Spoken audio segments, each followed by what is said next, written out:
Okay, leaving certs, welcome. This is far from ideal, but under the circumstances, it's probably the best we can do. Now, what I'm proposing to do is go through the experiments on the topic of electricity. That is 8 separate experiments, and I'm intending to start with the experiment number 2, measurement of the resistivity of the material of a wire. This list and this handout is up on Office 365, and I think I gave it to you before the pre's in paper anyway. So we're going to start with measurement of the resistivity of the material of a wire. But before we start that, a little background information that you will need first. Resistivity.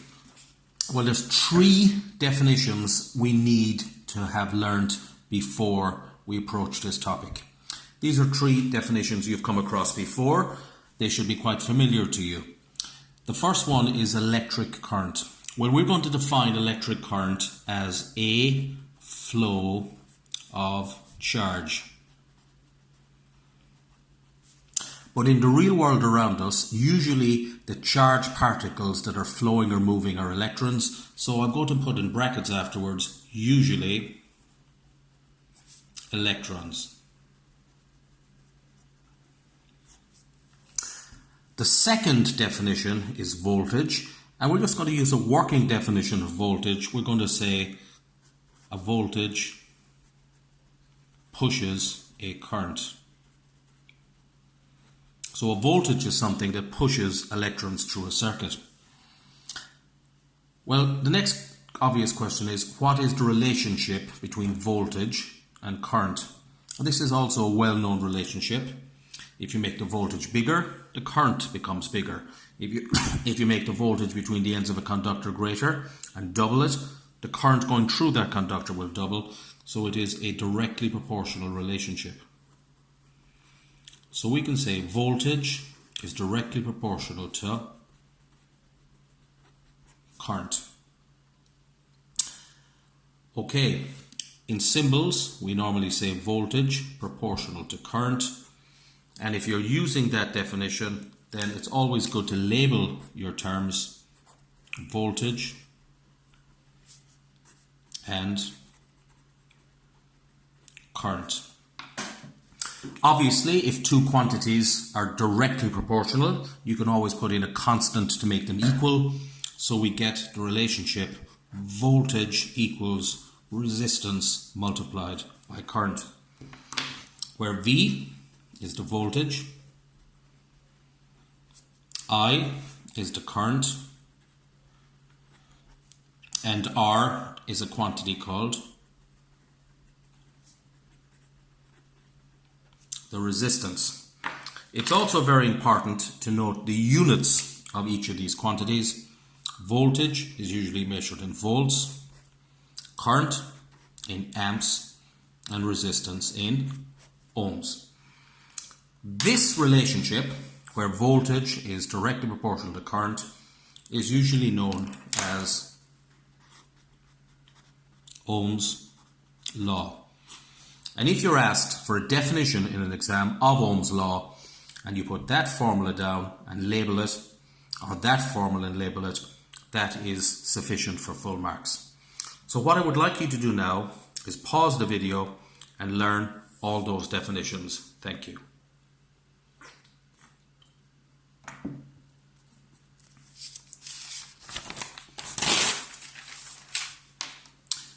Moving on to this topic of resistivity.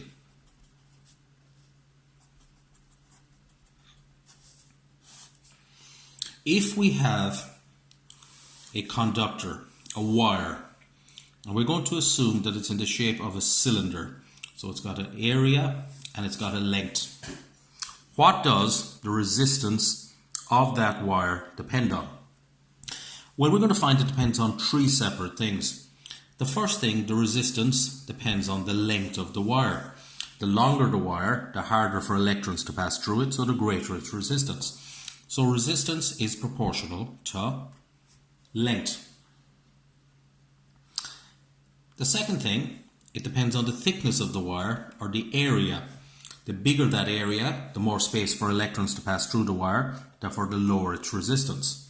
So the resistance of that wire is inversely proportional to the cross-sectional area, where that space there is the cross-sectional area. If we combine those two formulas together, we get resistance is proportional to length over area. Putting in a constant, we get resistance is proportional to constant length over area. That constant is known as the resistivity.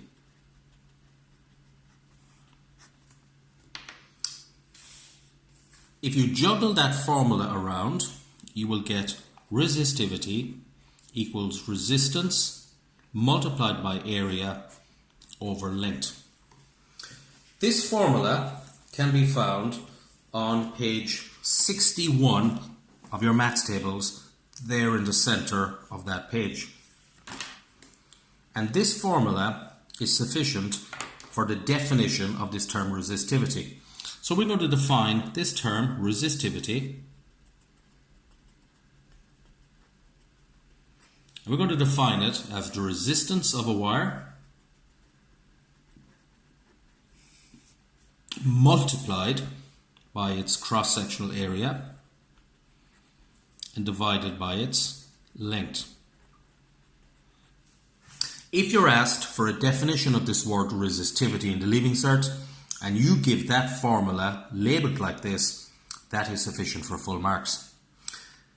Now, it's good to bear in mind what are the units of this thing, resistivity. Well, we know the units of resistance are our old friend the ohms. Area, the units are meters squared. And length, the units are meters. So the units of resistivity turn out to be ohms multiplied by meters squared divided by meters, which simplifies when you cancel those off to ohm meters. That's not ohms per meter, that's ohm meters. And this is the unit of resistivity, the ohm meter. You can also write it like that, but most people prefer the notation like that. So what I want you to do right now is pause the video and learn the definition of resistivity. And the definition of resistivity is that relationship there, resistivity equals resistance multiplied by area over length. Pause the video, learn that and the appropriate units. Now, thank you.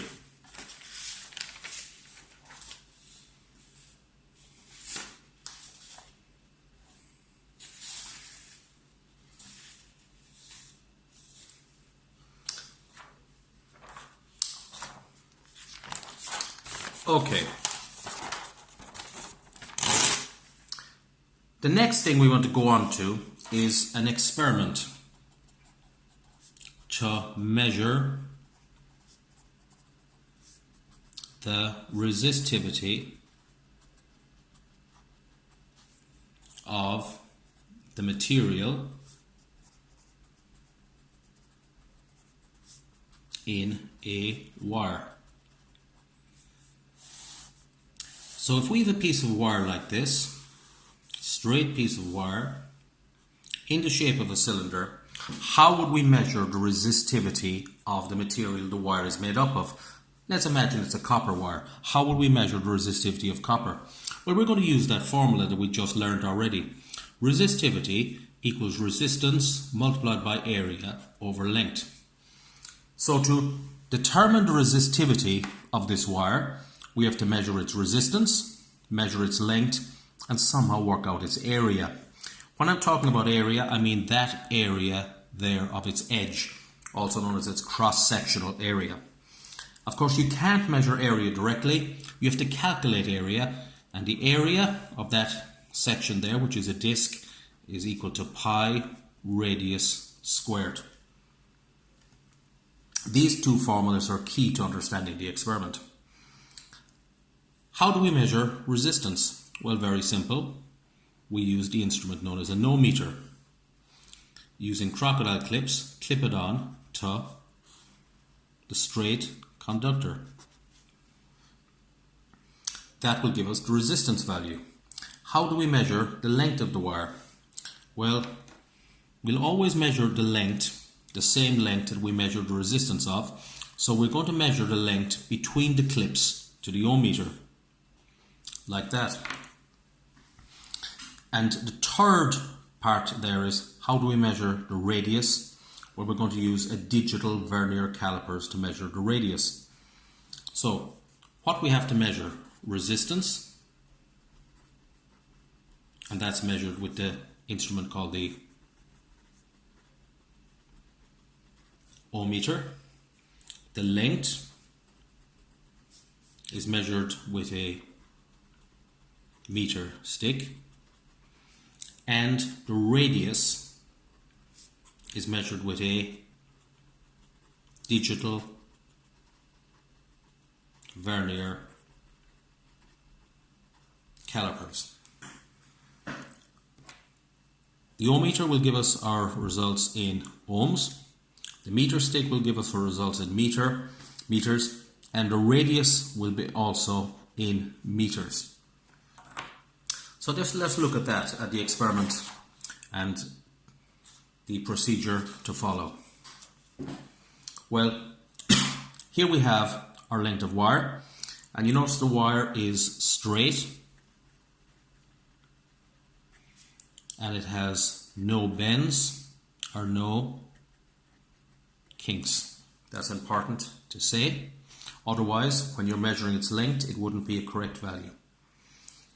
Usually it's sufficient to just put L and show length like that, but we will just put down meter stick like that.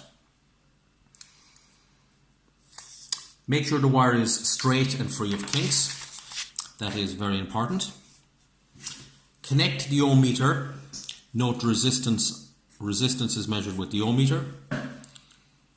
Measure the length of the wire between the clips to the ohm meter, and this is very important.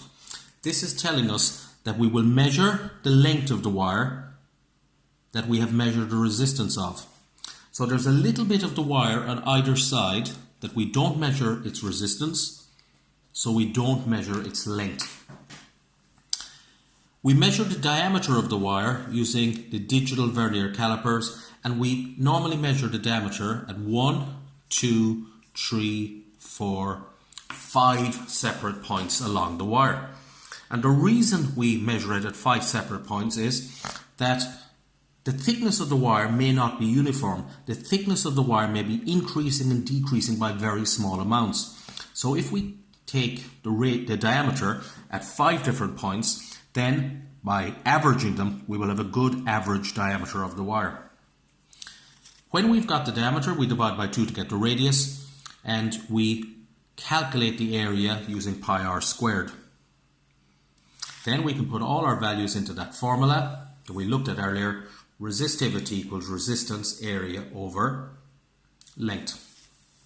I think it would be very important right now that you pause the video and learn that diagram, not just the diagram, but learn how to label it correctly.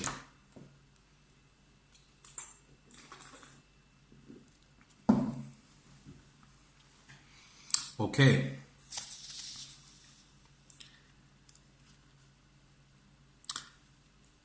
Came up in certain years, how exactly do you measure the diameter of the wire? Well, clearly the most important thing is use the instrument called the digital vernier calipers. Digital vernier calipers has 2 jaws like this, and there is a ratchet or a wheel that can push that jaw in like that. So you put the wire in between the jaws to the digital vernier calipers. You close the wheel till the 2 jaws clamp around the wire, and then you read the digital scale. So, how to measure diameter? Obviously mention the instrument, digital vernier calipers. Put the wire between the jaws. Turn the ratchet until the wire is fixed or clamped between the jaws, and then read the scale. The scale there will normally give you a reading in millimeters. Remember, in this formula up here, when we are calculating the area of the wire, we will have to convert the millimeters into meters. There are some precautions that are obviously taken. These are precautions to make the result more accurate.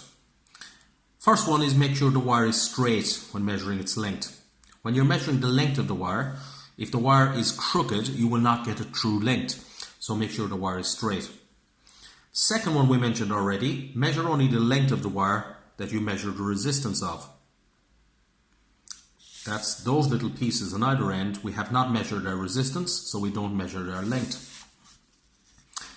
Third one, and these are very familiar ones to you, avoid error of parallax when measuring the length. But it's always good to say how you do that. Avoid error of parallax when using the meter stick by looking straight down on the scale. Second one, make sure there's no zero error on the meter stick. And one way of making sure there's no zero error on the meter stick, not a very cost efficient way, but it works from an exam point of view, use a new meter stick.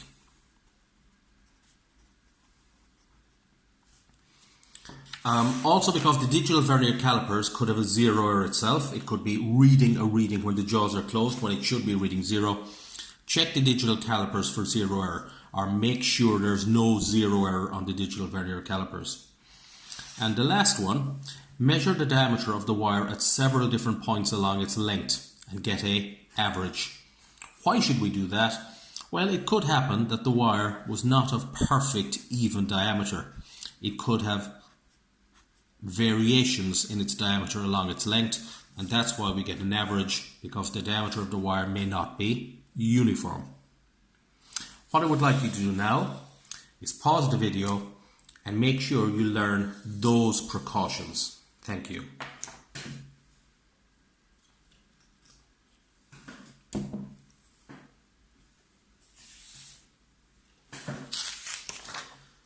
Now, finally at the end of this, we're going to look at a Leaving Cert question on this topic. The Leaving Cert question I've chosen is question 4, 2009. By the time you see this video, all the Leaving Cert papers back as far as then should be up on Office 365. Now, this question goes like this. In an experiment to measure resistivity of nichrome, nichrome by the way is an alloy. It's an alloy, I think, of nickel and chromium, two metals. The resistance, the diameter, and the length of a sample of nichrome wire was measured. Following readings were recorded, following data was recorded. They're giving the resistance of the wire in ohms, the length of the wire in centimeters, but I think you're going to have to convert it immediately to meters for any calculations.